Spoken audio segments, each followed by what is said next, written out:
자, 회의관리 1급 문제 51번부터 60번까지 한번 보도록 하겠습니다.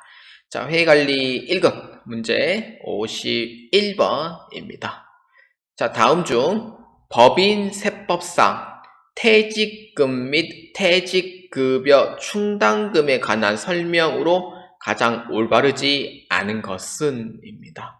퇴직금 및 퇴직급여 충당금에 대한 설명이에요. 자, 한번 봅시다. 자, 1번. 퇴직하는 종업원에게 지급하는 퇴직금은 전액 송금으로 인정한다. 아, 맞아요. 종업원은 사실상 한도 적용을 안 받아요. 그래서 전액 송금으로 인정되는 게 맞고요. 그 다음에 2번. 퇴직급여 충당금의 송금 산입은 결산 조정 사항이다. 맞아요. 원래 퇴직급여 충당금의 원래 결산 조정 사항이고, 만약에 이제 한도가 넘어가 버렸을 때는 신고 조정 사항이 됩니다. 원칙적으로는 결산 조정 사항이 되는 거고요. 그 다음에 3번. 법인 세법상 한도를 초과하여 설정된 퇴직급여 충당금은 송금 불산입이 되고 기타 사회 유출로 소득 처분된다. 이거는 그 기타 사회 유출이 아니죠. 이거는 회사의 사내에 이제 보여오고 있기 때문에 유보로 처리하시면 됩니다. 그래서 한도 초과는 이제 유보 발생으로 처리하면 되고요. 만약에 이제 퇴사 시 이제 퇴직금을 만약에 지급을 했을 때는 그때는 송금 산입 시켜주면 돼요.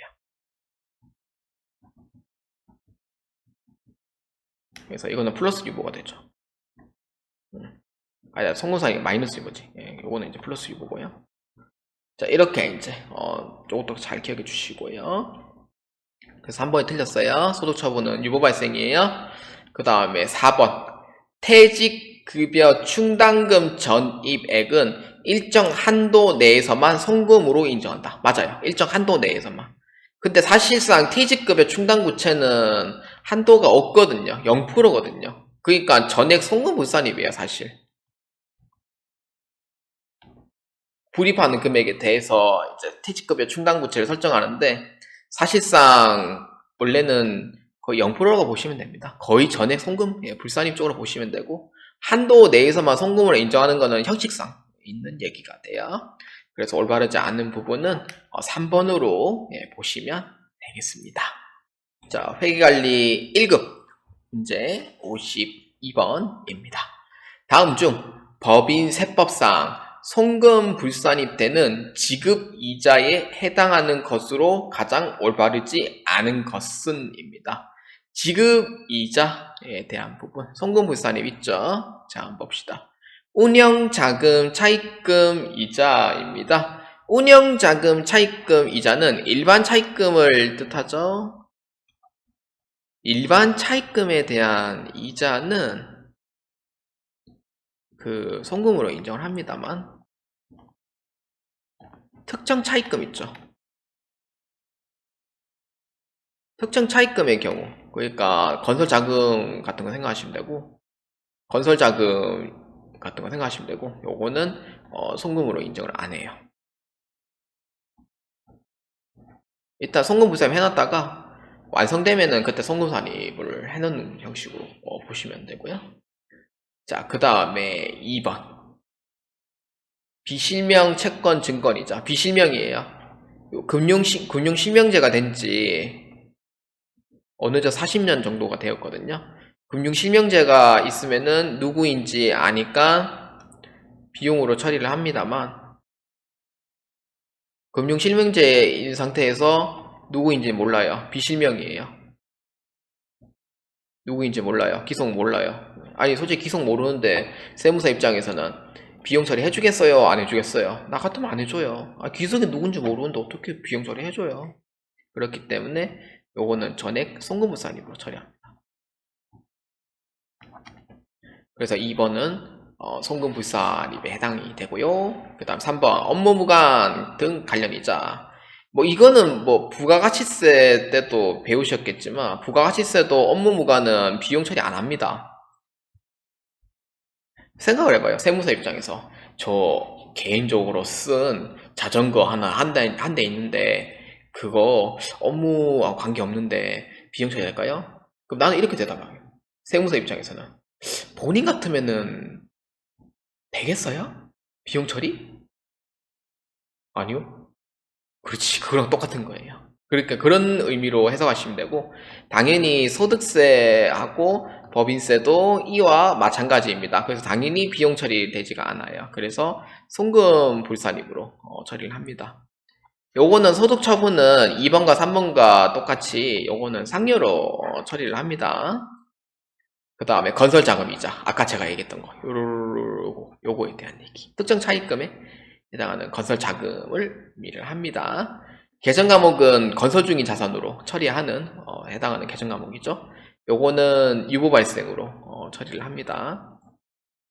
그래서 해당되지 않은 송금불산입은 몇 번입니까? 라고 물어보면은 1번으로 체크해 주시면 되겠습니다. 자, 회의관리 1급 문제 53번입니다. 주식회사 3일은 일반거래처에 2천만원에 판매하는 제품을 특수관계인 주식회사 용산에게 1,400만원에 현금 판매하였다. 다음 중 3일의 세무조정으로 가장 옳은 것은? 입니다. 자, 일반거래처에 2천만원인데 특수관계인이 주식회사 용산에게 1,400만원에 현금 판매했대요. 그러면은 부당행위가 되겠어요? 안 되겠어요? 부당행위가 되는 거죠.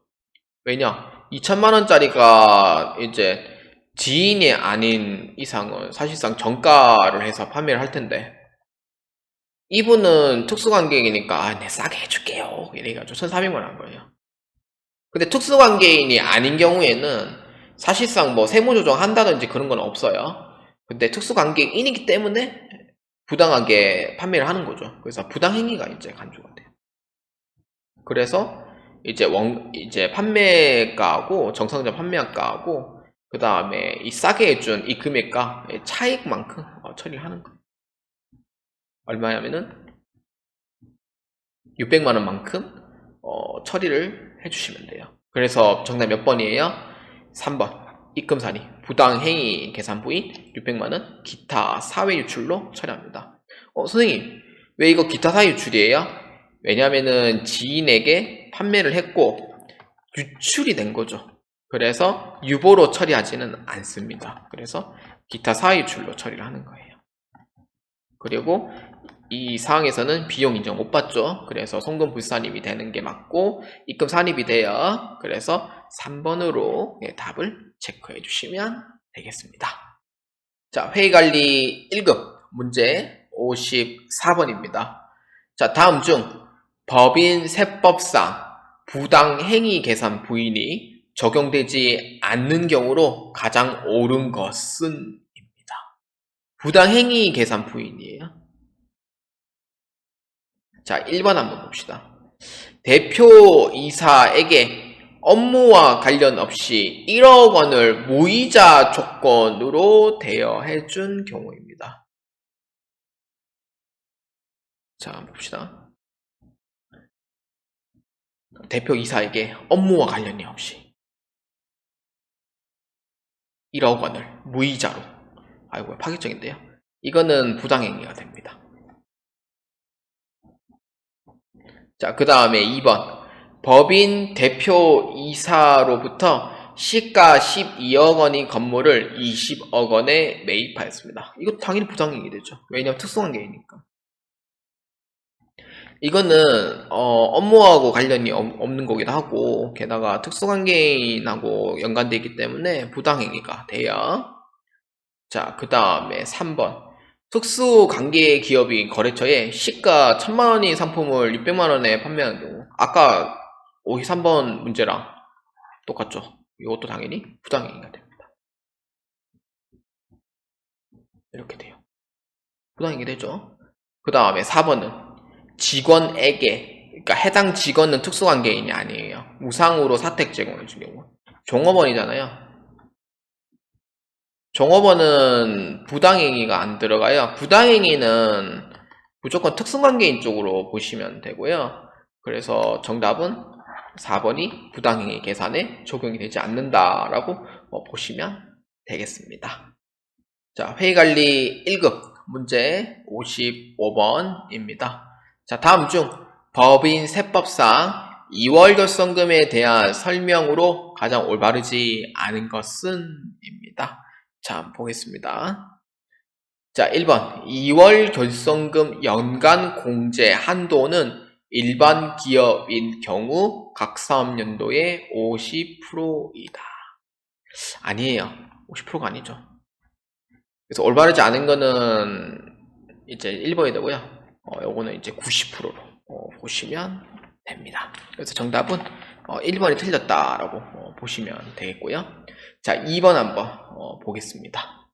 2월 결성금의 연간 공제 한도는 중소기업인 경우 100%다. 맞죠?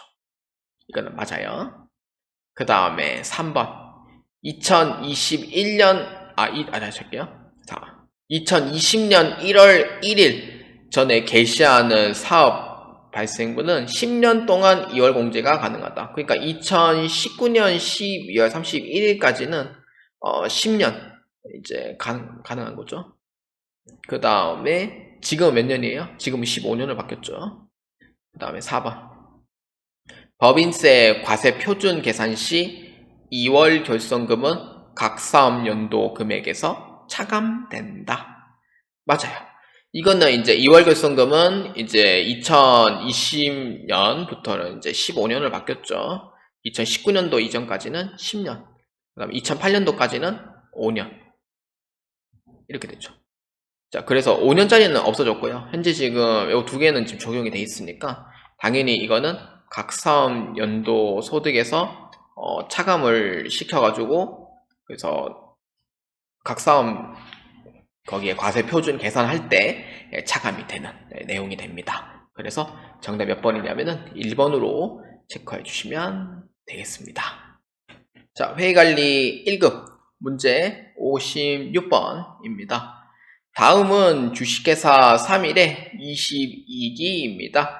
산출 세액 계산과 관련된 사항입니다. 법인 세법의 규정에 맞게 산출 세액을 재계산할 경우 산출 세액은 얼마나 변동하였는가? 입니다. 현재 지금 22년도에 해당하는 문제가 되겠고요. 자, 봅시다.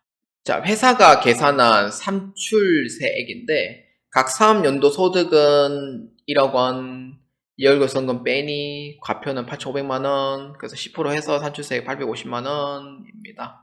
근데 여기서 이제 봤을 때 회사가 산출세액 계산 시 차감한 2월 결성금은 다음과 같습니다. 이는 전기까지 과세 표준 계산 시 한 번도 공개되지 않았답니다. 그러면은 2월 결성금을 다시 재계산해 줘야 돼요. 추가적으로 이제 들어가는 부분. 자, 어디에 추가적으로 들어갈 거냐? 자, 한번 봅시다. 18기는 900만원, 15기는 100만원 되는데 15기는 10년이고요. 18기는 역시 또 10년으로 이제 되어 있고요. 20기가 되어 있지 15년부터 아마 적용이 될 거예요. 그래서 10년인데 요거는 기간이 지난 지 이제 7년 됐고요. 요거는 기간이 지난 지 4년 정도 되었습니다. 9기는 2009년도에 의미를 하기 때문에 요거는 이미 시한이 10년이긴 해도 2022년이라 2019년까지가 기한이 돼요. 그래서 500만원은 해당 사항이 없습니다. 자, 그러면은 2월 결성금이 지금 총 합치면 이게 1,500만원이 되잖아요. 근데 이 중에 제 9기분은 500만원이 적용이 안 되잖아요. 그러면은 1,500만원에서 이걸 500만원을 뺀 1,000만원 바꿔줘야 돼요. 그러면 얼마냐면은 이게 9,000만원이 되고 거기에 10%만큼만 하면은 900만원이 돼요. 그러면은 얼마만큼 증가했어요? 50만원만큼 증가를 한 거죠. 자, 그래서 정답은 3번으로 체크해 주시면 되겠습니다. 자, 그럼 다시 한 번 더 확인해 볼까요? 아까 얘기했듯이 구기부는 2019년도에 이미 끝났어요. 그래서 500만원이 이제 공제를 못 받는 대상이 되고, 그 다음에 이게 1000만원으로 되니까 1500만원 중에 500만원 뺀 1000만원만큼 적용이 되고요. 그리고 세율은 2023년도에 돼가지고 과세표준 2억원 이하가 9%로 이렇게 변경이 됐습니다. 그리고 2억에서 200억 사이는 20%에서 이제 19%로 1%씩 줄어들었어요. 그래서 요거 부분 참고해 주시기 바랍니다. 자, 회의관리 1급 문제 57번입니다. 자, 소득세 파트입니다. 다음 중 소득세의 납세 의무자에 관한 설명으로 가장 올바르지 않은 것은 입니다. 납세 의무자에 대한 설명입니다. 자, 한번 봅시다. 자, 1번. 우리나라 사람으로서 외국에 근무하는 공무원은 거주자로 본다. 사실 1번은 맞아요. 우리나라 사람으로서 외국에 근무하는 공무원 어떤 사람이에요? 저기 대사관에서 이제 근무하시는 분 생각하시면 돼요. 대사관에서 근무하신 분이라든지 뭐 아니면은 우리나라 사람인데 이제 항공기로 해서 이제 국제 운항을 하시는 분 있죠. 약간 며칠 있다가 체류하다가 오시는 분들. 그런 분들은 거주자로 보는 게 맞습니다. 예외적으로 이제 거주자로 보는 게 맞고요. 그 다음에 2번. 거주자 여부를 판정할 때 국적이나 영주권의 취득은 고려 요소가 아니다. 왜냐면은 우리는 날짜가 있거든요. 183일 이상이라는 거주를 하면은 외국인이든 내국인이든 관계없이 거주자로 봐요. 그렇기 때문에 영주권이 있든 없든 뭐 그런 상황 고려 요소는 아니다 라는 부분이 맞다라고 보시면 되고요. 자, 그 다음에 3번. 국내에서 제1과세 기간 중 283일 동안 거소를 둔 외국인인 경우 거주자에 해당하지 않는다. 이거죠. 183일. 283일 아니죠. 183일 동안 거소를 둔 외국인 경우에는 거주자입니다. 그래서 3번은 틀렸다. 이렇게 보시면 되고요. 183일 미만인 거주자가 있는 경우에는 비거주자로 봅니다. 자, 그 다음에 4번. 거주자는 국내에서 벌어들인 소득뿐만이 아닌 외국에서 벌어들인 소득에 대하여도 납세 의무를 지게 된다. 맞아요. 왜냐면은 내국인인 경우, 내국인이란다. 그 거주자인 경우 국내외 소득은 다 부과를 하도록 돼 있어요. 근데 그게 외국인이라도 183일 이상 거주하는 사람은 국내의 소득을 다 부과하도록 돼 있습니다. 그래서 올바르지 않은 것은 날짜가 틀린 183일이 해당이 되고요. 183일 이상 거주를 하면은 거주자로 취급이 된다는 부분입니다. 그래서 정답은 3번으로 체크해 주시면 되겠습니다. 자, 회의관리 1급 문제 58번입니다. 다음의 대화에서 가장 올바르지 않은 설명을 하고 있는 사람은 누구인가? 입니다. 자, 김 부장부터 한번 보겠습니다.